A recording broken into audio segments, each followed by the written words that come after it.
High tide.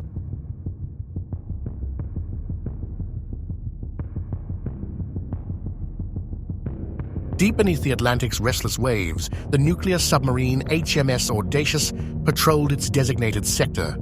In the dim, humming control room, Lieutenant Commander Simon Reeves monitored streams of sonar and seismic data. Suddenly, the calm was shattered by an alarming series of low-frequency pulses, like the murmur of a giant shifting its foundation. Reeves leaned forward as the readings spiked. He had studied geography at university before he had joined the Navy, and he had a horrible feeling he knew what he was hearing. Without hesitation, Audacious activated its emergency transmission protocols. The critical data was relayed immediately to Allied naval bases and, crucially, to the British Geological Survey. Far above the dark depths, lives across continents would soon depend on this first warning from beneath the waves. In a secure, high-tech operations room within the permanent Joint HQ at Northwood, London, officials were on constant alert for any sign of national crisis. Moments ago, a secure communications channel had lit up with urgent data from HMS Audacious. A message flashed on the large digital display. Cataclysmic landslide detected to tsunami potential, immediate action required. Brigadier Martin Clark, the lead official at PJHQ, stepped forward with a grim expression. The screen showed seismic data confirming the landslide off Cumbre Vieja. He quickly initiated the nation's crisis protocols. Automated alerts were dispatched to regional emergency services, the Met Office, and military commands throughout the United Kingdom. In that charged moment, PJHQ became the nerve center of the nation's response, where science and government raced against time to avert an unimaginable disaster. Within minutes of COBRA's directives, the United Kingdom was thrown into chaos. Emergency alerts blared on televisions, radios, and mobile devices. Tsunami alert, evacuate immediately. Sirens wailed in coastal towns from Cornwall to Liverpool as panicked citizens scrambled to abandon their homes. As desperate scenes unfolded in Britain, reports began streaming in from further afield, each message escalating the sense of impending doom. Africa. Approximately 3 hours after the landslide, harrowing footage emerged from Morocco and Western Sahara. Coastal cities were in ruins as the tsunami slammed into the Atlantic coast, toppling centuries-old structures and displacing thousands.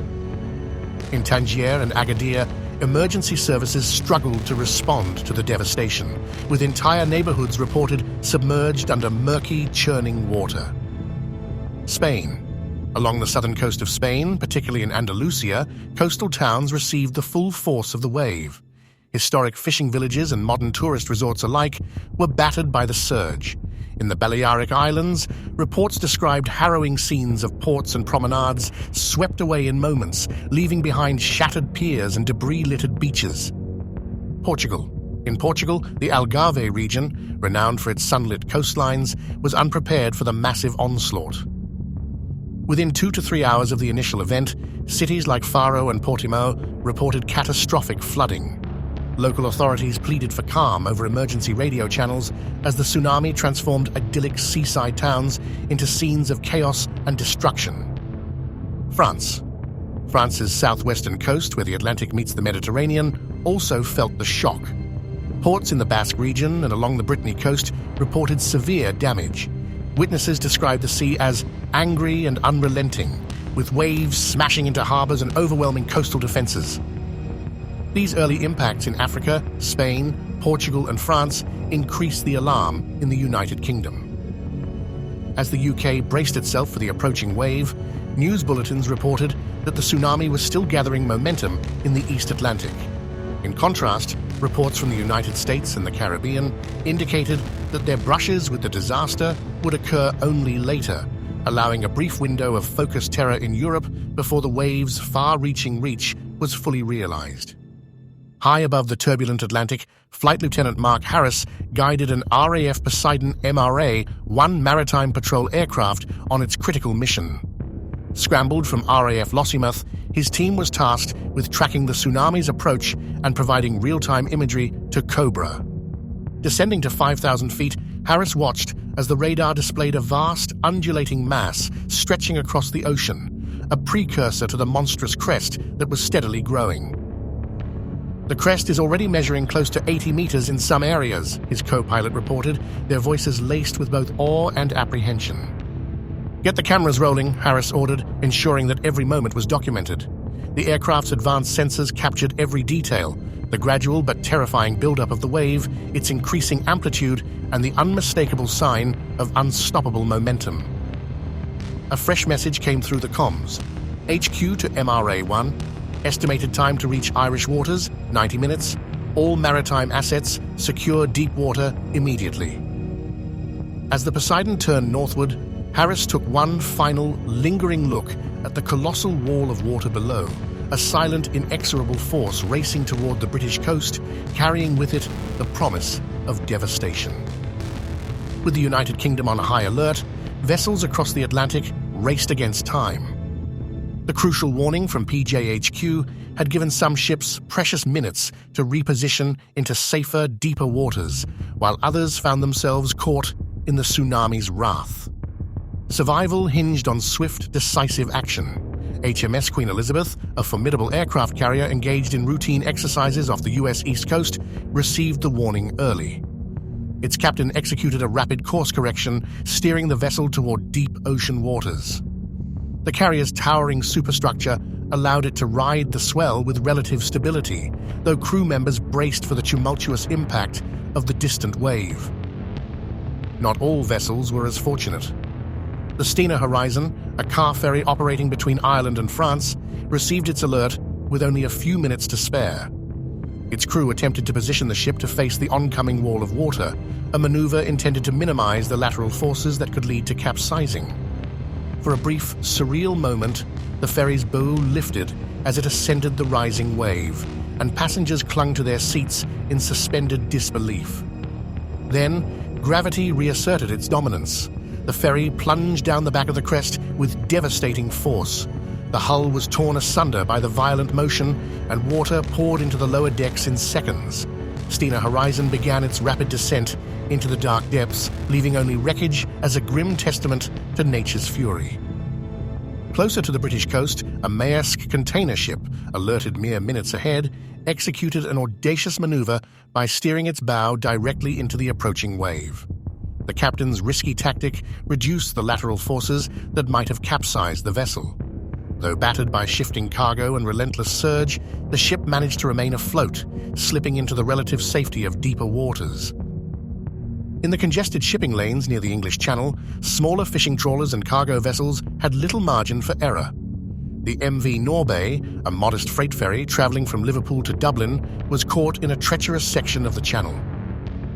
With only seconds to act, the towering 40-meter wall of water lifted the vessel violently, rolling it on its side before slamming it back into the raging sea. In those chaotic moments, lives were lost, each a stark reminder of the brutal calculus of time in the face of nature's power. As the tsunami hurtled toward the United Kingdom, the nation braced for its worst nightmare. In London, Prime Minister Hannah Lockwood addressed the country from a fortified emergency centre deep within Whitehall. Her calm yet resolute voice resonated over every communication channel. Effective immediately, I urge all residents in coastal areas to evacuate without delay. Seek higher ground and follow the instructions of local authorities. Our emergency services are mobilizing nationwide. Every second counts. On the Cornish coast, the sea receded momentarily, a haunting withdrawal that exposed the ocean floor in a brief, eerie prelude, stranding some vessels too close to shore. Then, with an explosive force, the tsunami surged forward. A titanic wall of water, towering above the cliffs, crashed onto the beaches. In mere moments, entire towns such as Penzance were engulfed. Buildings crumbled, vehicles were hurled aside like toys, and the landscape was forever scarred. Bristol bore its own share of torment. The Severn estuary, acting as a natural amplifier, funneled the massive surge directly into the city. Amid desperate evacuation efforts, scores of evacuees climbed a multi-story car park as the lower levels buckled under the crushing force of the water. Outside, the familiar cityscape was transformed into a maelstrom of debris and despair. London's fate was perhaps the most harrowing. The Thames Barrier, designed to fend off storm surges, was overwhelmed by the tsunami's unprecedented might. Iconic landmarks such as Westminster and the Tower of London began to vanish beneath the swirling currents. In secure government bunkers, officials watched in disbelieving horror as London, a city that had withstood the test of time, was slowly, inexorably consumed by the relentless tide. While the UK braced for impact, the tsunami continued its deadly journey along the coastlines of Europe. In North Africa, the early reports from Morocco and Western Sahara detailed scenes of utter devastation, entire coastal cities reduced to rubble within hours of the landslide. Along Spain's southern shores and Portugal's Algarve, the damage was equally catastrophic, with historic towns and modern resorts alike struggling against the onslaught of water. In France, the southwestern coasts and the fringes of Brittany reported harrowing losses as the wave battered ports and coastal defenses alike. Only after ravaging these regions did the tsunami's far-reaching arms extend across the Atlantic. Reports confirmed that the United States' eastern seaboard and the Caribbean would be hit subsequently, an ominous reminder that the disaster was not confined to one part of the world. In Florida, storm surges and inundated streets would follow, and in the Carolinas, coastal communities would be left to pick up the pieces much later. Yet for that brief window, Europe bore the full brunt of nature's fury. International relief efforts began almost immediately. Emergency aid flowed from Europe, North America, Asia, and beyond as governments and organizations mobilized to address the staggering scale of the disaster. The global community was forced to confront the raw, unpredictable power of nature, sparking urgent discussions about preparedness, early warning systems, and collaborative disaster management strategies. Epilogue: A new world emerges.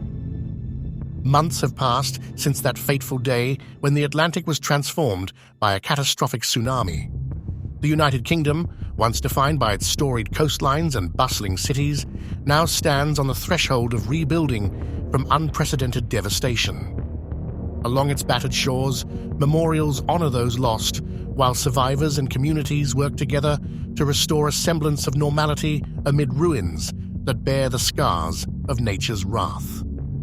In London, Prime Minister Lockwood's administration has introduced sweeping reforms to coastal management and urban infrastructure.